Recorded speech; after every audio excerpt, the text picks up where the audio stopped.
quickly, I don't have a long program. I get this morning, I get the opportunity to speak to over 700 employees, so we need to make it a little bit shorter so we can get to that program at the PAC.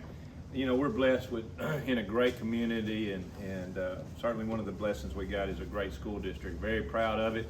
You know, we're going to have probably over 4,500 kids. We were right at 4,500 last year, so I think we'll well exceed that this year. On average, we grow about 80 students a year, and if you do the calculation of that, every 5 years you got another 400 kids. So every 10 years you got another 800 kids. And you can think really in elementary is about 400 to 500, maybe 600 max. And so, you know, at least every 10 years we're adding another school district, and we've done that a couple of times. Of course, we had the big bond in 2009. We added the entire new junior high and added on at the high school, and then we've come back many times and added classrooms for the expansion and growth. You know, just not this summer, last summer we completed a 14 classroom expansion at ECC and College Street, and you can just do the math. We figure about 22 students per classroom, and multiply that and you see what that growth, the growth we're allowed there. You know, we know we're going to continue to grow because of the popularity of Lindale. It's a great community, being outside of Tyler, this location in East Texas, and of course we think our school district's a big draw. And you know, we are an A-rated district, an A through F, in an A through F system. Every campus is also an A-rated. Not many school districts can say that across the state, where every campus and the district is A-rated. You know, but any metrics that the state has, you know, we should be rated at the top, whether it's an A through F or exemplary, whatever the terms they may use. The issue is, you know, our politicians think our school districts are doing maybe too good. I don't know so they're actually changing the cut scores in the system of the A through F. So the grades across the entire state will go down. They changed the test, they made it tougher, and of course the main thing they did, they're changing the cut scores, what you have to reach to get an A or a B or C. So we will not be all A through F this next year because they're changing the system and they want it to be tougher, have tougher challenges for schools, maybe to help them, promote them to grow. I don't know. But it's a different system. One of the things I talk to politicians about, how can we tell the community the ratings went down even though they may have did better? And that's going to happen all across Texas. You're going to have schools that improved from last year, but they're going to have a lower rating. And I said, isn't that sending a mistruth to the community and to parents? And they agreed. They all agreed, except what they would not do is have a year where there was no ratings, so we could have the new system in place and then show growth from the new system. Makes no sense, but it's politics.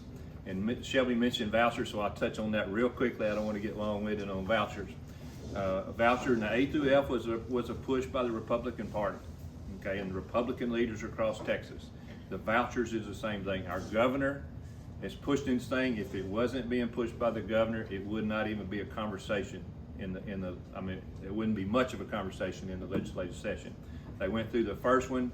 They could not fund schools. They passed a budget where there is money for school districts, but they could not pass them out. They could not pass a law to pass those funds out because there was 5 major bills where vouchers were attached to those bills and they would not pass.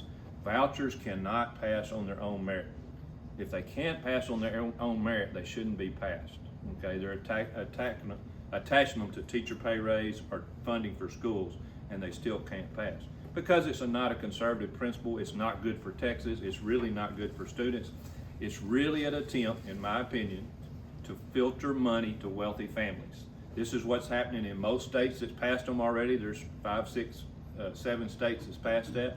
Most of the students that receive vouchers, most of the families receive vouchers in other states, were already in private school. So that means us taxpayers would be paying for wealthy people to send their kids to private schools, and that's not right. That's not a conservative principle because the vouchers come with no accountability. We have no other funds that filter through education. They're not accountable. They should be accountable with accounting audits, okay? But also like a system like the A through F, like we are. Do you measure, are the kids growing? Are they improving? Is the school district supposed to be doing it? That would not happen at the private schools. The private schools will not accept it. So anyway, vouchers are a bad idea, and we need to hold our politicians accountable for it. All the local politicians here that we have, Cole Hefner, Brian Hughes, and Matt Schaefer, are all voting in favor of vouchers. And you need to let them know that you're against vouchers, you disagree with vouchers, and they need to be representing local East Texas, not following the governor's leadership and the lieutenant governor's leadership. That's enough about vouchers. We got a great school district, and we added about 50 teachers this past year. Now, about 42 of those were replacement, where we had either retirements or family has to move, the husband got relocated, things like that. And we have also, each year we have a number of teachers that have babies and stay home with young children. So that those things happen. You know, so a lot of people are alarmed by 42. We have one of the lowest teacher turnover rate in all of East Texas and the state. We're well below the average. And so now this year we added also additional about 8 teachers because of the growth in our special ed services students, but also just the growth in our students. We grew well over 200 students last year, and you'd think, well, every 20 students we need another teacher, so that kind of gives you an idea. So we added a bunch of teachers, and then of course we had to replace those. So we're excited about those teachers, but again, we have over 700 employees, and it's a great school district. But one of the great things we got to do this year is we got to add 4 new administrators. If you don't know, Miss Rand is a wonderful administrator at the high school. I mean, at the junior high, she's been at junior high several years, just a wonderful principal, but she has moved to central office. And so with her replacement, we brought back Miss Thompson, Macie Thompson, and Macie was an administrator in our district. We stowed her out of Dallas, was administrator in the Dallas area, and so we recruited her here. She grew up in Quitman, and we were very fortunate to get her here. And she was administrator several years in our district, and then she went to another district and moved up and advanced. But we're so fortunate to have her back. So I'm gonna let her come up and say a few words at this time. Yeah, I'm Macie Thompson.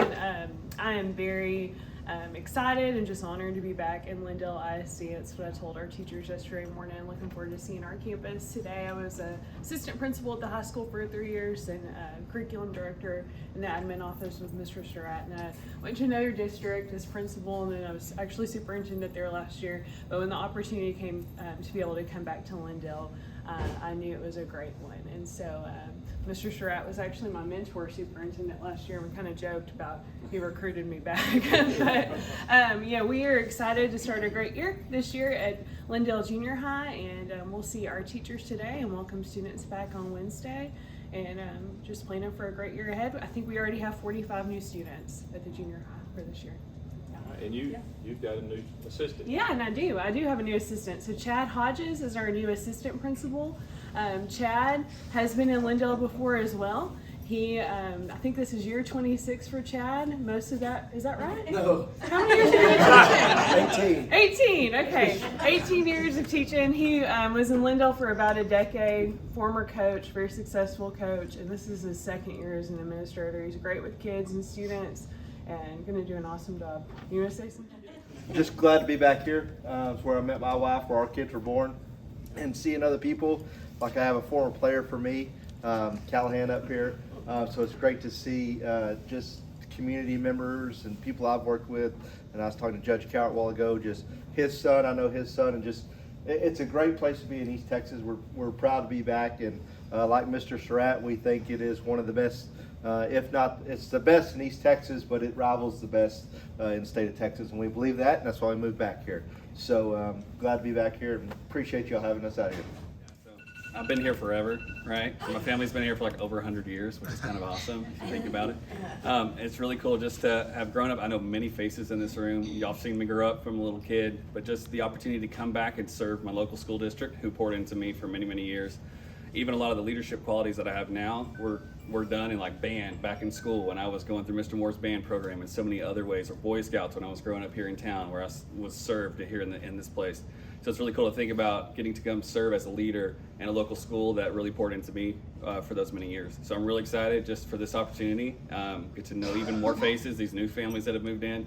It's gonna be pretty awesome. So yeah, I'm excited for the opportunity to pour into these kids and help the next leaders line up and be ready to go here in a few years. So it's gonna be awesome. So thank you. Don't y'all like how he was real confident in my ability to handle the finances? I mean, no, I will tell you, those of you that know me, I recognize a lot of you, but there are some new faces. I was in Lindale for about 12 years before I left, so I know a lot of your kids, a lot of your nieces and nephews, and it brings me and my husband so much joy to come back and see these kids doing well, impacting the community. Callahan's a great example. But I want to tell you, when I got the opportunity to come back to I'll be housed out of the high school. I was talking to Mr. Surratt and Mr. Holder, and I said, you know what? I still have some fight left in me. And I'm going to tell you, our staff and our students need us more now than they ever have. There are so many things going on in the world. I feel very passionate about making sure our kids are ready for their future. College, career, military, whatever that's going to look like. We have a ton of classes and programs at the high school that are applicable to prepare them. We have kids leaving with, I'm going to get around this so I can move and talk. Pharmacy technicians, CMA license. We've got kids getting dual credit classes for welding. We have students walking away with graphic design certifications. There are so many cool things. One of our goals this year will be to come out and start communicating and showcasing our kids, our staff, and our products that we're making so that you guys are more informed of what we're producing. So our focus is future ready. Our kids, we're going to keep producing them and continue to contribute to businesses like was mentioned earlier. And again, I'm honored to be a part of it and for Mr. Surratt to keep taking us back. Well, you can see we're pretty blessed with these 4 new administrators, and of course our entire administrative team is something special, and they really make me look good and do a great job for the community. I don't really have too much to say. I will take any questions anybody have. It's going to be a great year to be a Lindale Eagle. So, Carl? Do we have any idea how the new funding from the state, where they've done some of the surplus funds, but they're wanting local, we always know that the state giveth a little and then taketh away a bunch. Yeah, so it's a good question. I didn't touch on that. All right, so one of the positive things the politicians did, they did do a tax compression. And so in Lindale, we're going to have the board's going to adopt a rate that's, let me make sure I'm getting this right. Yeah, 21 and a half cents lower than last year. Okay, so let me give you another idea. The Lindale ISD school board has cut it 22 and a half over the last 4 years. Okay, now this year it's going to be cut 21 and a half cents. So I think it's 43 cents in 5 years. That's very impressive. And that's due, of course, that's the state compression plus the growth of Lindale. A lot of that's on the INS side. We've had such economic growth. The school board, we passed bonds in the past, and in the school board, like they should, as we get more people, more houses, more businesses, they spread that out by lowering the tax rate. So we're really blessed in Lindale. We have one of the lowest tax rates in all of East Texas. The only schools districts that are lower are the ones who cannot pass bonds. And of course, we're not in that shape because of our growth. We pass a bond on average every 7 years. So the legislators, they did get that passed. It did have to go to the second special session. They had this surplus money. They had 33 billion extra surplus, truly surplus. Then they have also 25 billion in the rainy day fund, and they could easily bring that down to 8 billion and 10 billion, be comfortable. So they got an extra 15 billion in the rainy day fund. Now in the 33 billion, I think they're misleading because they had 33 billion extra dollars over the last 2-year budget. Well, that doesn't go away. That means they have an extra 33 billion in the next 2 years budget unless they eat up some of it. So they had a lot more than what they're saying, 33 billion, and of course the extra in rainy day fund. So they had a lot of funds. They used about 19 billion for the tax compression. They also raised the homestead from 40,000 to 100,000, or they're gonna put it on the ballot in November, which we're assuming everybody's gonna vote for that to cut your property taxes, your homeowner's taxes. So that's a great thing. On a $300,000 house, it's I think about $1,000 in tax cut on your property taxes. It's a great thing. But what's a shame, with that amount of funds, extra funds they have not really gave schools any extra money. They did do some small funding for safety, because I can't say they didn't do any. They did some small funding, extra funds for safety. They gave 28 cents per student extra funding in safety. Now you calculate that. 4,500 students times 28 cents. That was the extra funding they gave. That's embarrassing. But they also did give 15,000 per campus. We have 6 campuses, so that's $90,000. So there's our extra funding. In a preceding legislation, they has some law in place. It's called the Golden Pennies, which keeps things equal between schools, equitable between schools. We do get some extra funding there. So other than that, we didn't get it. So in a time in the history of Texas, the largest surplus they ever had, that's where we ended up. And they could not pass it. Again, they had budgeted $5 billion for schools, the funding, okay? And really about 500 million is for vouchers. So 10% they were planning to go to private schools, which makes no sense. But so they couldn't come together and get that money to us. So there will be a special session. They're thinking in October, but they're trouting if the schools don't accept the vouchers, they will not fund the money. Okay, so we won't have the money this year. But you are confident that what they're gonna send us is gonna offset what we're cutting taxes? Yes. Now that's the 19 billion. Because that has not been true before. Yeah. I remember Right. when they told us they were gonna give all the teachers a raise and totally Yeah. fund it by the state. And ours was 200,000 or 300,000, and they sent us 50,000. That's exactly right. And they've done in history, they've done that a lot. But what happened is property value growth. Texas has been growing houses, businesses, and this property value growth has been funding state, because before, and this is still an example, if we have a new house in Lindale, say a $500,000 house, Lindale ISD gets not one extra penny.